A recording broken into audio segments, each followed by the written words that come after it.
So we'll speak about the Genghis Khan play first. It shows many of the layers. It shows his strategic brilliance too, in how he would administer many tasks to different people, and at the same time accepting things. I also like the contrast between Genghis and Ogadai in that you put them in sometimes very similar situations, but Ogadai doesn't handle it the same way as Genghis. Ogadai has more of a uh, not necessarily an ego, but a stubbornness that takes him away from making the best decisions. Also, his drunkenness doesn't help. But this it's interesting too because you have the metaphysical part. You can criticize this portrayal as well as accepting it. Well, Ogadai Khan appears in both plays. In the one, he's the main Yeah, character. The second and play, he's very interesting in the first iteration too, where he's speaking with Genghis Khan and Longbeard. I'm sure that you took that title not just because he has a long beard, but also from Redbeard and Kurosawa. well, no, that's the actual nickname the character had. Yelu Shukai was a Khitan. He was like the tallest guy in the empire. He was like 6'6", which the average Mongol was about 5'6", so he was a foot taller than the average Mongol at the time. And so he was an advisor, and he tried to keep things Genghis from he would be like okay, you're gonna invade this town here. We know that you're going to kill off a lot of people, but maybe we shouldn't kill just the women and children, just the warriors, and so he had in his youth, Ogadai Khan had a lot of tensions with him, and this is actual fact. And so the Ogadai Khan that appears in the Genghis Khan play is a relatively young man in his mid-30s who's still, there's a 15-year difference between these plays. So you know, this is an Ogadai Khan who's looking to sort of prove himself. It has several devices in both of the plays too that make appearances. The first I have to say is really well used. The peanut speak, where Yeah. you take something from a, Wah, wah, a wah, wah. comic strip, Mm-hmm. a Yeah. comic strip, and that's used for a humorous device, the moi moi speak, Yeah. where the students are listening to their teacher and all they hear is moi moi moi moi moi. Yeah. But you use that and you put it in a serious context. Yeah. And it's also combining silent cinema too, where the actors who will have to speak like this will have to emote Yeah. certain things that the audience will then see and get from even without understanding the words. And I would prefer actually that you give options that the producers can use, but I would prefer the moi moi speak in it. I think that it's used, it has an interesting juxtaposition throughout the whole play where it's slightly humorous, but also it works within that confine. And also too, by having the moi mois, if I could have had, well, number one, I wanted that the Mongols, everyone who's a non-Mongol is, not an infidel necessarily, but they're not Mongols, so they will all sound alike, whether they're Southern China or whether they're Central Asians or what Turks or whatever they might be, Tanguts, and so having all non-Mongols going wah wah wah, having the translators for Genghis Khan's court going wah wah wah, instead of having say.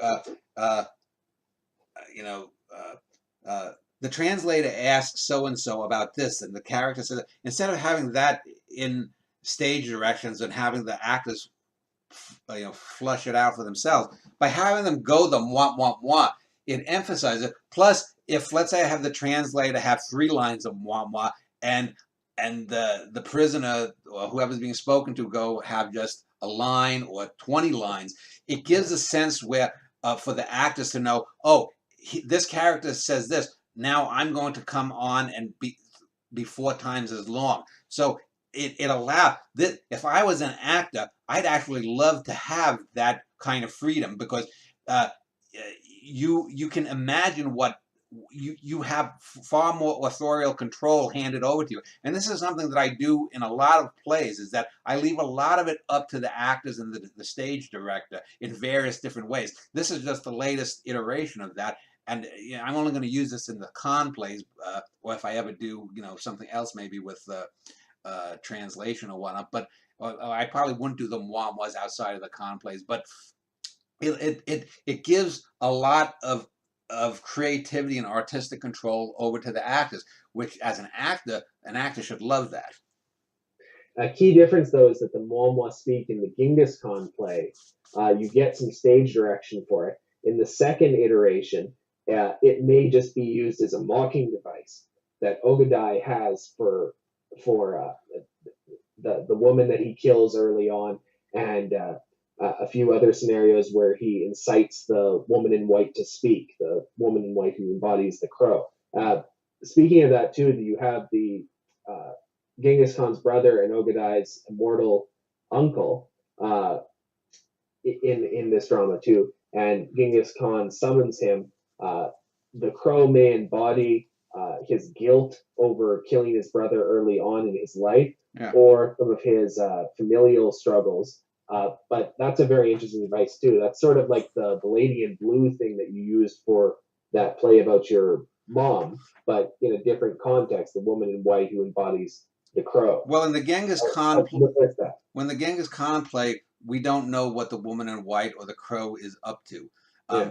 By the second play, when she actually speaks, she says that Ogadai has it wrong, that she's not there to mock them or whatnot, but to help them. That reminded me of Throne of Blood. Yeah. I've recently seen that, and how the androgynous spirit speaks to them, and that's an interesting device that you took from Kurosawa, though it may come from something else. Well, again, I didn't consciously do that, but this is a good example. Both of these plays are, even though they're framed by Danny and Jessica Wagner, they're far outside the wheelhouse. Now, I could have disposed of Danny and Jessica and whatnot and done just a straight play, but and 10 years, 12 years from now, 5 years from now, if I'm doing some plays, I might go beyond the Danny Wagner stuff. But I wanted to have the Danny Wagner connection because I think it was Chinjan Ziang said that it's sort of like a continuing meta play, and the contrast, especially in the Genghis Khan play, between the sleeping Danny, who Jessica declaims as a great artist, and the struggles of Genghis Khan are interesting because both of them possibly are having mental struggles, because it's clear that Genghis Khan is having some Alzheimer moments. He's having some senior moments, as they call it now. He's forgetting things. He's not at the top of his game.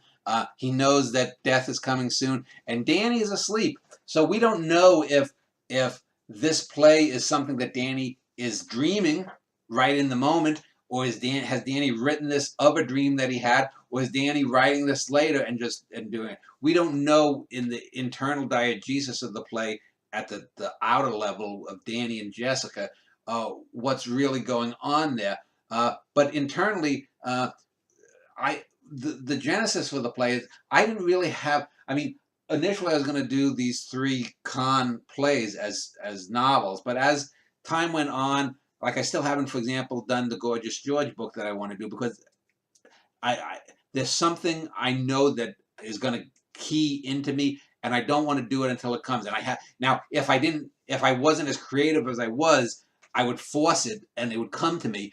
But since I have all these other plays, I'm going to go. I have finite amount of time. I'm going to go with what's coming easier to me.